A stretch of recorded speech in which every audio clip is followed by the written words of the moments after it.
Rafi memorial के होनहार बच्चे इस वक्त डाइस पर हैं, आपकी निगाहें पर्दे की तरफ हैं, पर्दा हट रहा है और सीन आपके सामने शुरू हो रहा है।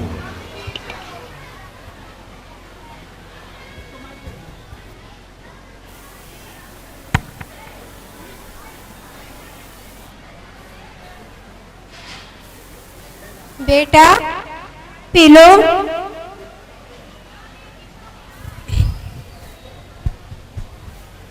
मम्मी, मैंने आपसे कितनी बार कहा दरवाजा नॉक करके आया करो। सुबह सुबह शक्ल देख लो, सारा दिन खराब हो जाता है। मम्मी जैसा कहे मान लो ना, क्या सुबह सुबह सबका मूड खराब करती हो। बेटा हमने तो दरवाजा नॉक किया था पर अंदर से कोई आवाज नहीं आई तो मैं लेके चली आई।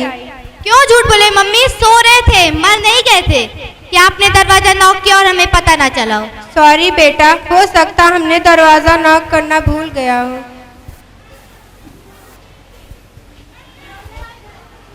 नहीं नहीं मम्मी, मैंने देखा था दादी ने दरवाजा लॉक किया था। चुप कर दादी के चमचे, जाओ जाकर स्कूल की तैयारी करो।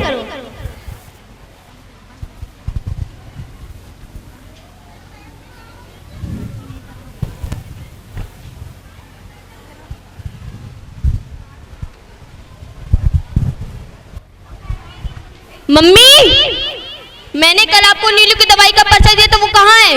मुझे शाम को ऑफिस से लौटते वक्त उसकी दवाई लेके आनी है। नहीं बेटा, तुमने हमें कोई पर्चा नहीं दिया। मम्मी आप बूढ़ी हो गई हो, सठिया आ गई हो, हर बात भूल जाती हो। नहीं बेटा, मैं सच बोल रही हूँ, तुमने हमें कोई पर्चा नहीं दिया था।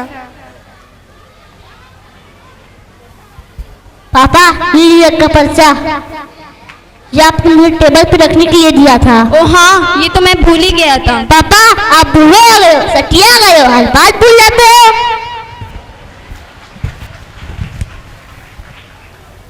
बदतमीज, पड़ोस से ऐसी बातें करते हैं।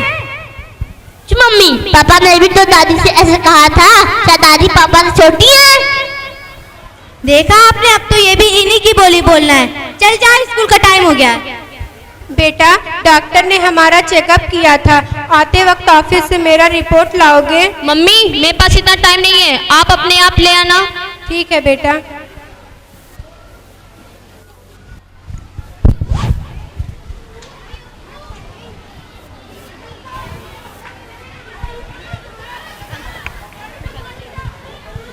मम्मी हमें आपसे कुछ बात करनी है। हाँ बेटा बोल, क्या बात है?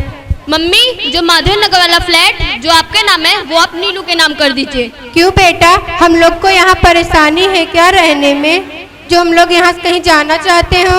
हम लोग नहीं मम्मी, सिर्फ हम दोनों, आप यहाँ अकेले रहेंगी। क्या बेटा, इसका मतलब मैं यहाँ अकेली रहूंगी? बोल बेटा। मम्मी हम आप ये रोज की चिकचिक से तंग आ चुके हैं, हम आपको छोड़ के जाना चाहते हैं। क्या बेटा, मैं यहाँ अकेली कैसे रहूंगी? पता है जब तू छोटा था ना तो बहुत तंग करता था, जब तू मुझे ज़्यादा परेशान करता था, मेरा प्यार तेरे लिए और बढ़ जाता था।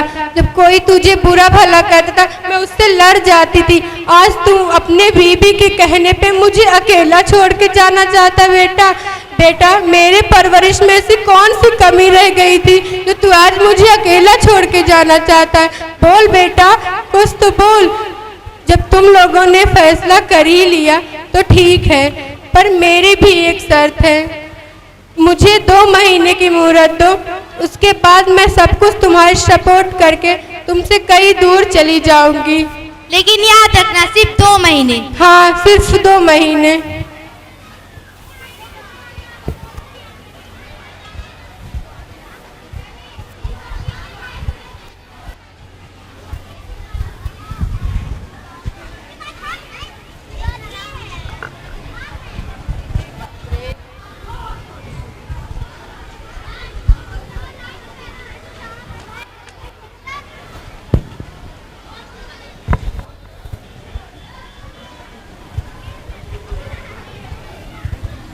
बेटा बेटा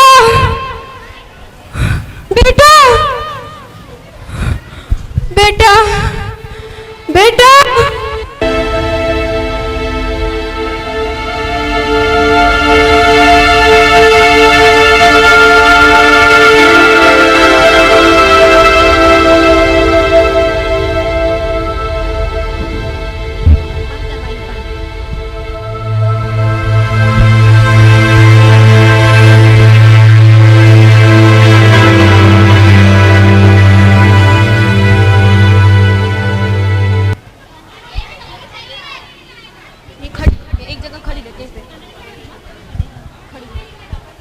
देखा आपने, आज ना मम्मी ने जगाया और ना ही चाय दिया।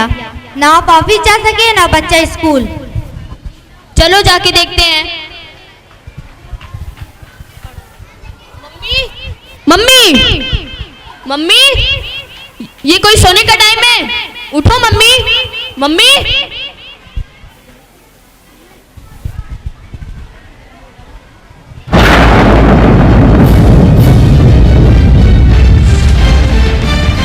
रिपोर्ट से मुझे पता चला कि मुझे ब्रेन ट्यूमर है। मैं अपने बहू बेटे को बताती, पर उससे पहले ही उन्होंने मुझसे अलग होने की बात कर दी। अब मैं 2 महीने से ज्यादा नहीं जीऊंगी। अगर मैं इन्हें अभी अलग जाने दूंगी तो मेरे प्यारे पोते राजू को लगेगा कि मेरे मम्मी पापा मेरी दादी को बुढ़ापे में अकेला छोड़कर अलग हो गए। फिर कहीं वो भी बड़ा होकर मेरे बेटे बहू के साथ ऐसा ही बर्ताव ना करे। सिर्फ इसलिए मैं 2 महीने इन्हें कहीं नहीं जाने दूंगी। फिर तो मैं खुद ही इन्हें छोड़कर चली जाऊंगी।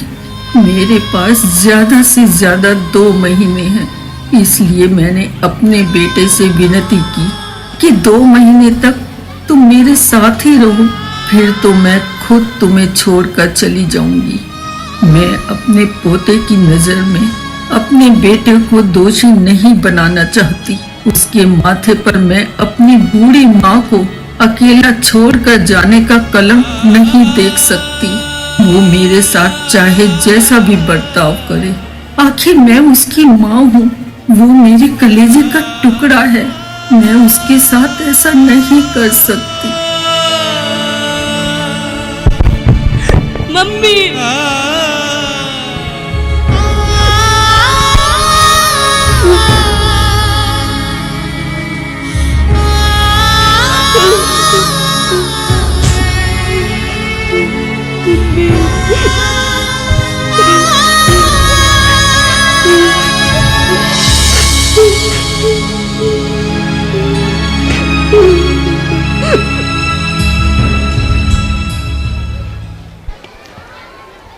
दोस्तों, हर एक की आंख में कहीं ना कहीं जरूर आंसू की बूंदें जरूर आ गई होंगी। आपने तालियां बजाई तो हैं, लेकिन वो तालियां आपके दिल से बज रही थी। वो तालियां एक ऐसे अनमन अंदाज में आपने बजाई कि आपकी आंखों से आंसू टपक रहे हैं और तालियां बज रही हैं। लेकिन एक बार मैं कहूंगा कि एक बार फिर से इन बच्चों के लिए जोरदार तालियों से इनका हौसला बढ़ाएं। वाकई इमोशंस, पूरी तरह से इमोशन भर दिया है इस माहौल में। और यहाँ पर मौजूद मीडिया के साथी भी यहाँ पर हैं। सिद्धेश्वर पांडे जी, मैं आपका स्वागत करता हूँ और आपसे ये निवेदन करता हूँ कि अपने अखबार में कल की सुर्खियों में जरूर इस स्कूल को एक अच्छी जगह दीजिएगा। मैं आपसे निवेदन करता हूँ, ये विद्यालय परिवार नहीं, मैं एंकर आज का संचालक असद मेहताब उर्दू मुशायरों और हिंदी मंचों के माध्यम से पूरे हिंदुस्तान में सफर करता हूँ। लेकिन मैं आपसे गुजारिश इसलिए करता हूँ कि इस स्कूल में पढ़ाई के साथ साथ, एजुकेशन के साथ साथ जो एक्स्ट्रा एक्टिविटीज बच्चों के अंदर भरी गई हैं, जो हमारे मुल्क की तहजीब, हमारे मुल्क का कल्चर इनकी रूह में पिरोया गया है, मैं इसलिए आपसे निवेदन करता हूं कि इस कल्चर को, इस तहजीब को जरूर अपने अखबारों में अच्छी जगह पर छापिएगा। यह अखबार के साथी सिद्धेश्वर पांडे जी से और तमाम मीडिया कर्मी से मेरा निवेदन है। बहुत शुक्रिया।